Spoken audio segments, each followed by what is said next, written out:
اعوذ باللہ من الشیطان الرجیم بسم اللہ الرحمن الرحیم الحمد للہ رب العالمین الصلاة والسلام علی اشرف الانبیاء والمرسلین وعلی اہل بیتہ الطیبین الطاہرین المعصومین ولعنۃ اللہ علی اعدائہم اجمعین وملعونین اما بعد فقد قال اللہ تبارک و تعالی فی کتابہ المجید وفرقانہ الحمید بسم اللہ الرحمن الرحیم فمن حاجک فیہ من بعد ما جاءک من العلم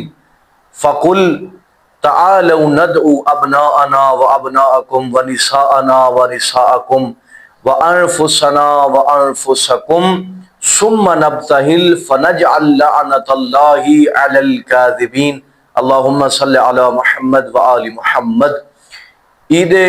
مباہلہ کا مکمل واقعہ اور عید مباہلہ کے دن کے خاص اعمال۔ مومنین، آج کی یہ ویڈیو وہ احباب لازمی دیکھیں کہ جو اپنے دلوں کے اندر ولایت علی کے نور کو بسائے ہوئے ہیں، کیونکہ یہ ایسی چیزیں ہیں اور کوئی دیکھے نہ دیکھے، کم از کم شیعہ علی کو معلوم ہونا چاہیے کہ کون سے دن، کون سی تاریخیں ایسی ہیں کہ جن تاریخوں میں آل محمد نے دین اسلام کا سر فخر سے بلند کر دیا ہے۔ لہذا آج کی اس ویڈیو میں ہم آپ بتائیں گے کہ عید مباہلہ کا روز وہ کون سا روز تھا کہ جس روز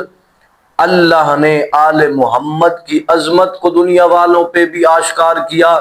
اور دین اسلام کو سربلندی عطا فرمائی۔ 24 ذی الحج عید مباہلہ کا دن، جسے مذہب تشیع میں ایک خاص اہمیت حاصل ہے، یہ وہ روز ہے جب اللہ کے نبی نے نجران کے عیسائیوں تک دین اسلام کا پیغام پہنچایا۔ جب لوگ جوک در جوک اسلام قبول کر رہے تھے، اس وقت اللہ کے نبی نے نجران کے علاقے کے عیسائیوں تک بھی دین اسلام کا پیغام پہنچایا۔ جب دین اسلام کا پیغام پہنچا تو نجران کے عیسائیوں نے واپسی پر ایک وفد بھیجا، اور روایات میں ملتا ہے کہ 12 لوگ تھے یا 60 لوگ تھے جو مذاکرات کے لیے نبی اکرم کی خدمت میں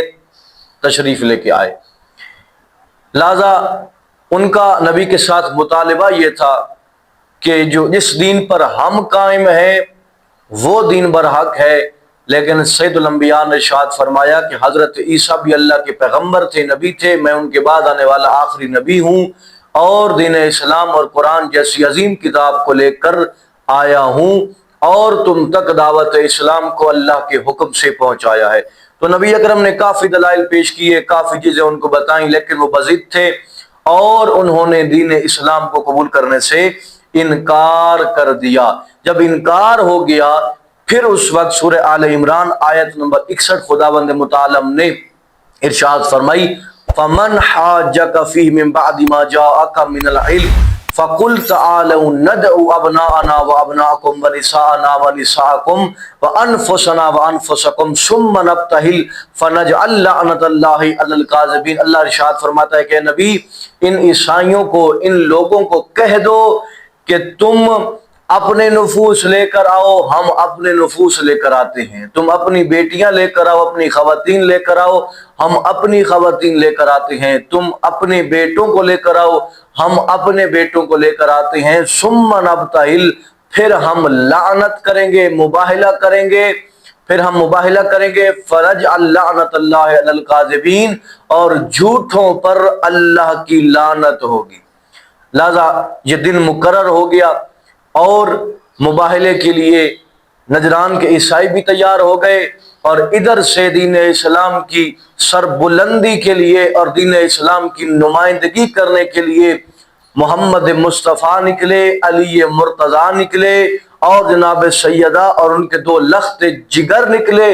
اتنے جاہ و جلال کے ساتھ اور رعب کے ساتھ یہ 5 ہستی میدان مباہلہ کے اندر آئیں۔ سمجھدار نجران کے عیسائیوں کے ہاتھ کھڑے ہو گئے اور انہوں نے کہا کہ جو ہستیاں آ رہی ہیں یقیناً یہ ایسی ہستیاں ہیں کہ جن کی مرضی اللہ کی مرضی ہے،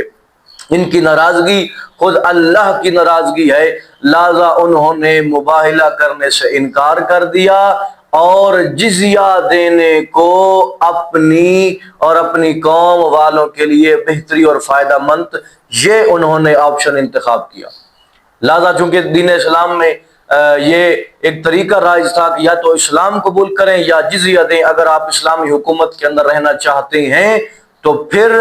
انہوں نے مباہلے کی بجائے نبی اکرم کو جزیہ دینا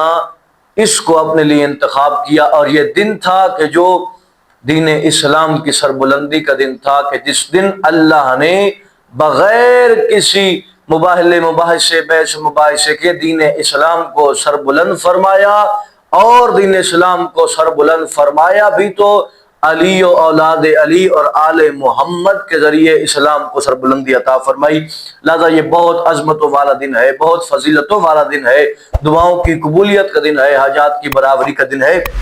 اس دن کے کچھ خاص و مخصوص اعمال ہیں وہ آپ کی خدمت میں عرض کر رہے ہیں۔ سب سے پہلا عمل یہ ہے کہ یوم مباہلہ 24 ذو الحجہ کو غسل کریں، نیت یہ ہوگی کہ عید مباہلہ کا غسل کرتا ہوں قربتاً الی اللہ۔ پھر اس کے بعد روزہ رکھیں، اس کے روزہ رکھنے کے بھی وہی فوائد ہیں، وہی ثواب ہے کہ جو عید غدیر کے دن روزہ رکھنے کا اجر و ثواب ہے۔ نمبر 3، عید غدیر کے دن کی طرح 2 رکعت نماز پڑھیں، اس کا ثواب یہ ہے کہ خداوند متعال 1,00,000 حج 1,00,000 عمرے کا ثواب عطا فرماتا ہے۔ بہت عظمتوں والی یہ نماز ہے، بہت فضیلتوں والی نماز ہے۔ طریقہ یہ ہے کہ آپ نے نیت کرنی 2 رکعت نماز عید مباہلہ پڑھتا ہوں یا پڑھتی ہوں قربتاً الی اللہ۔ الحمد کے بعد 10 مرتبہ سورہ توحید، 10 مرتبہ سورہ قدر اور 10 مرتبہ آیت الکرسی ہم فیہا خالدون تک تلاوت کرنی ہے۔ اور پھر اس کے بعد جو آخری عمل ہے، آپ نے دعائے مباہلہ پڑھنی ہے، یہ آپ کو آسانی کے ساتھ مفاتیح الجنان میں مل جائے گی۔ اور اس دن جتنے بھی اعمال آپ کر سکتے ہیں، درود پاک پڑھیں، تسبیحات 4 پڑھیں، زیارت مظلوم کربلا پڑھیں، اتنے بھی اعمال آپ کر سکتے ہیں آپ کریں۔ یہ مخصوص اعمال تھے جو ہم نے آپ کی خدمت میں عرض کیے۔ امید کرتا ہوں کہ آج کی یہ ویڈیو آپ کے لیے کافی فائدہ مند ثابت ہوئی ہوگی۔ جو بھی سوال ہو، جو بھی چیز ہو، کمنٹ سیکشن کے اندر لازمی پوچھا کریں۔ مومنین سے ملتمس ہوں کہ مجھے بھی اور میرے والد مرحوم کو اپنی دعاؤں میں یاد رکھا کریں، اور میری والدہ کی صحت یابی کے لیے بھی لازمی دعا کیجیے گا۔ خداوند متعال تمام مومنین مومنات کی جان مال عزت و آبرو کی حفاظت فرمائے، اور حقیقی معنوں میں علوم اہل بیت سے آراستہ ہونے کی توفیق عطا فرمائے۔ اللہم صلی علی محمد وآل محمد وعجل فرجہ۔